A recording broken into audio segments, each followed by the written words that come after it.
Lo tau nggak kita mau bahas apa aja? Kalau kemarin itu kata ya, Hmm? itu kayak aku tuh struktur 3 gitu loh. Tapi nggak tahu apa coba lihat deh. Tapi ini kita tungguin anak-anak dulu nih. Lama banget. Belum. Ya katanya lagi di jalan sih.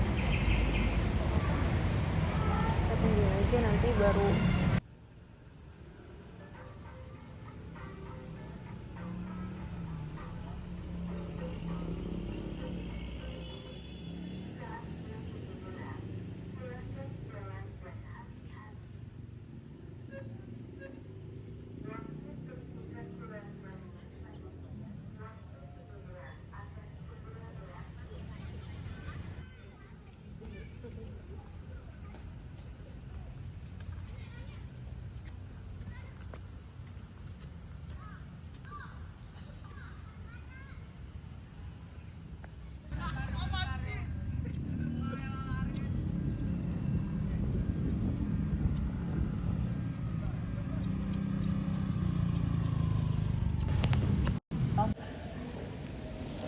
Yo, what's up bro?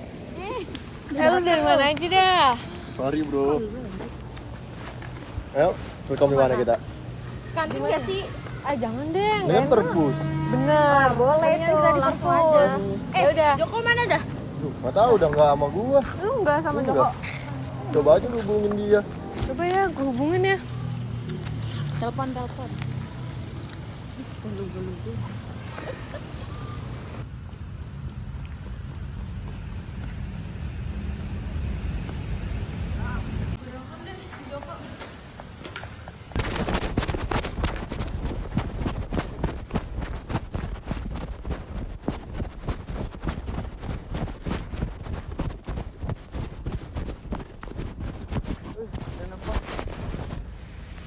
Halo. Halo Joko, lu di mana? Cepetan deh mendingan. Kita udah kumpul semua. Iya sabar gua udah di kampus juga gua. Ya udah gua tungguin ya di perpus. Lu pada di perpus. Yaudah nih gua OTW sekarang. Oke.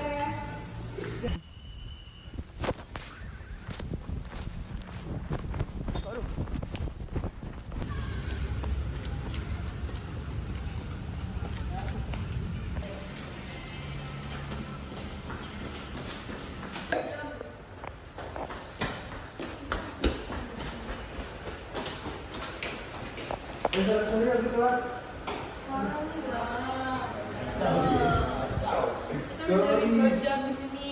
Lu mana aja? Telat gua karena lama. Udah. Gimana sih lu nggak bisa ngehargain waktu lu sendiri? Iya sorry. Kan teman-temannya jadi nunggu yang harusnya kita udah selesai dari jam 12, kita baru selesai jam 3. Ya sorry gue nyanyi gak gitu lagi dah. Tiga.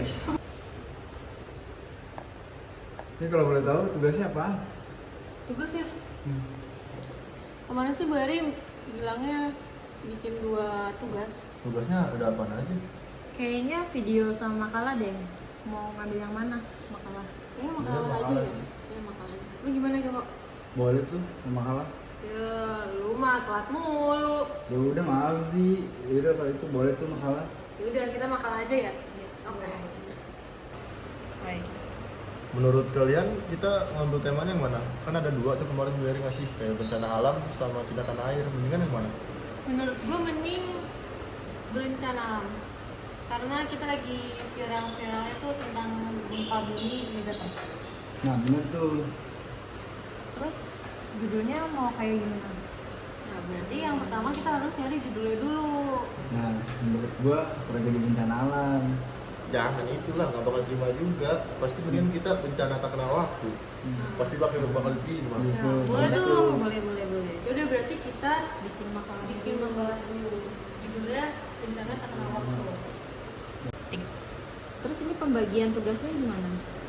Kayaknya gue ngambil dampak dari gempa itu deh. Gue pengertiannya deh. Gue editingnya aja deh. Lu solusinya ya Jok? Iya boleh. Gue udah ketemu nih pengertiannya. Nih gue bacain ya. Jadi, gempa megatrust itu adalah jenis gempa bumi yang terjadi di zona subduksi, yaitu wilayah tempat lempeng tektonik masuk ke bawah lempeng lainnya. Zona ini biasa terletak di perbatasan lempeng samudra dan lempeng benua atau antara dua lempeng samudra. Ciri-cirinya itu gempa megatrust yang pertama kekuatan besar, yang kedua kedalaman dangkal, yang ketiga zona subduksi, yang keempat berpotensi memicu tsunami. Contohnya kayak gempa yang ada gempa dan tsunami yang ada di Aceh.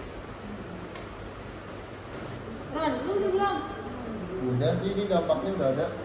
Nih, Coba. gue bacain ya. Dampak Ya. dari gempa bumi super megatrust. Berikut adalah beberapa dampak besarnya. Yang pertama adalah tsunami dahsyat. Terus yang kedua ada kerusakan infrastruktur skala besar. Selanjutnya ada kehilangan jiwa dan luka-luka. Terus yang keempat ada krisis kemanusiaan. Kelima ada dampak ekonomi. Dan keenam ada kerusakan ekosistem dan lingkungan. Dan satu lagi yang terakhir ada dampak psikolog. Nah, lu udah nemu solusinya belum? Udah, gue ada nih solusinya. Gue bacain ya. 1. Berlindung di bawah meja untuk menghindari benda yang mungkin jatuh dari atap atau benda berbahaya lainnya. 2. Melindungi kepala dengan menggunakan bantal atau helm. 3. Coba berdiri di bawah kusen pintu. 4. Jika sedang memasak, segera matikan kompor. 5. Matikan juga semua peralatan yang menggunakan listrik untuk mencegah kebakaran. 6. Perhatikan kemungkinan pecahan kaca, genteng, dan material lain. Bila sempat keluar rumah, tetapi gunakan perlindungan kepala dengan helm atau bantal dan berlari menuju lapangan terbuka. 7. Hindari berdiri di dekat tiang, pohon, atau sumber listrik. 8. Gunakan tangga darurat untuk keluar gedung. Lu ngerasain gempa gak sih? Hah, gempa? Serius? Iya, gempa. Gempa? Mari! Mari!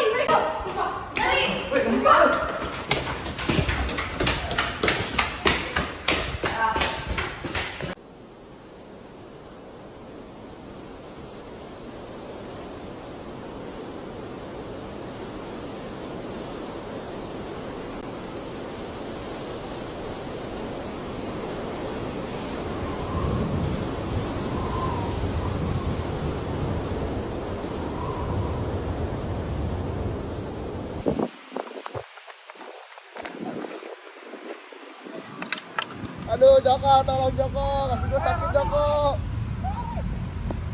Meron. Gue cari jalan dong. Mas, tolongin teman saya, Mas. Ini yang mas. Kaki kenapa mas? Diban, rantiban mas. Aduh, Mas.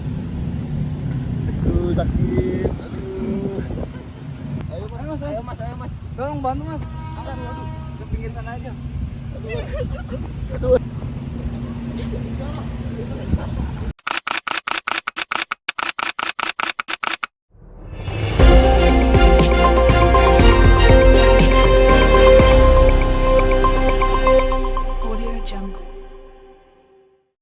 Selamat siang pemirsa semuanya. Kini kami akan melaporkan telah terjadinya bencana alam berupa gempa bumi dengan berkekuatan 6,8 skala Richter yang mengguncangkan wilayah Jabodetabek pada pukul 9 pagi waktu Indonesia Barat. Gempa ini diikuti oleh angin kencang yang mengakibatkan kerusakan pada beberapa bagian gedung, juga jaringan listrik dan juga pohon tumbang di beberapa area. Tim tanggap darurat telah dikerahkan ke lokasi terdampak untuk melakukan evakuasi dan memberikan bantuan kepada warga yang membutuhkan. Hingga saat ini, laporan korban jiwa dan juga kerugian material masih dalam proses pendataan. Kami akan terus memberikan perkembangan terbaru mengenai situasi ini. Tetap waspada dan ikut arahan dari wewenang. Untuk informasi lebih dalam, saat ini sudah ada rekan kami Rasya Bayhaki yang sudah berada di lapangan untuk menanyakan langsung kepada warga sekitar mengenai tanggap darurat dari bencana tersebut. Kepada Rasya kami persilakan.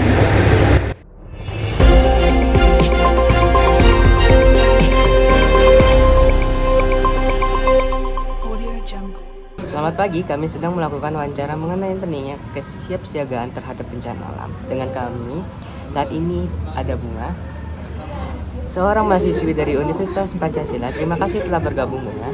Ya, sama-sama pagi. Bunga, mengapa pentingnya bagi masyarakat untuk memahami risiko dari bencana seperti gempa bumi? mungkin kalau misalkan kayak bencana-bencana alam kayak gempa bumi ini kayaknya kita harus bisa memahami resikonya deh, karena kan kayak gempa bumi ini kan bencana alam yang bisa dibilang tuh kita nggak tahu gitu loh, misal dia bisa terjadi kapan aja gitu tanpa kita ketahui. Kayak makanya penting banget sih kayaknya buat kita memahami tentang gempa bumi ini. Terus, apa langkah-langkah dasar yang dapat diambil masyarakat untuk bersiap menghadapi gempa bumi ini ya? Kalau langkah-langkah untuk menghadapi gempa bumi kayaknya yang pertama kita bisa dengan latihan simulasi gempa bumi ini tersendiri gitu.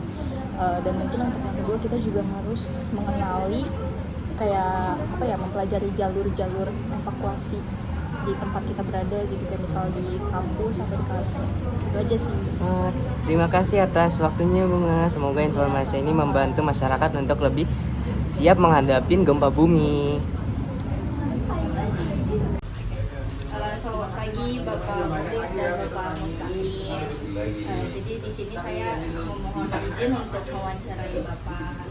Jadi di sini saya punya pertanyaan, dan untuk pertanyaan pertama itu kenapa sih penting bagi masyarakat untuk memahami resiko kayak misal lagi ada angin badai gitu. Kira-kira kenapa penting?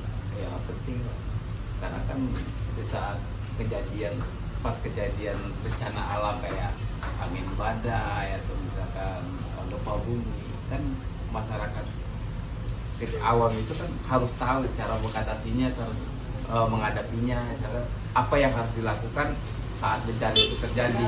Misalkan gempa bumi, yang perlu kita lakukan apa, misalkan keluar rumah di tempat yang lapang gitu kan, jangan sampai kita tertimpa reruntuhan atau apa. Apalagi kalau angin badai ya kita jangan di bawah pohon, itu kan perlu kita hindari gitu. Yang perlu masyarakat hindari ketika terjadi itu ya seperti itu. Dan untuk contoh tindakan pencegahan dari angin badai bisa disebutkan nggak Pak? Pencegahan angin badai, maksudnya ketika terjadi angin badai ya. Iya. Ya kalau terjadi angin badai kita harus berlindung di tempat yang aman. Kita kan menghindari pohon tinggi yang takut tumbang kan gitu kan. Ya kalau di rumah, di gedung itu paling kita di bawah di dekat yang beton gitu yang lebih aman, itu kan bisa lebih aman gitu. Jangan ada tumpahan apa segala macam. Baik, terima kasih Bapak.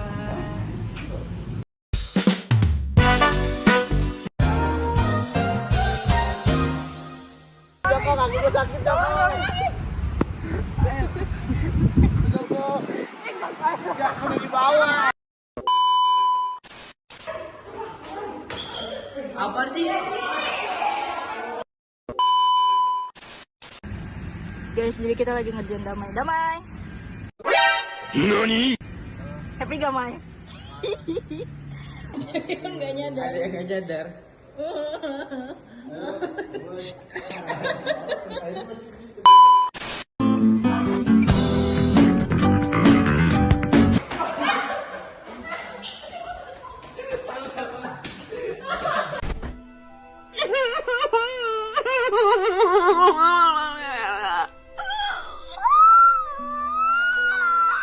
Editing aja ya.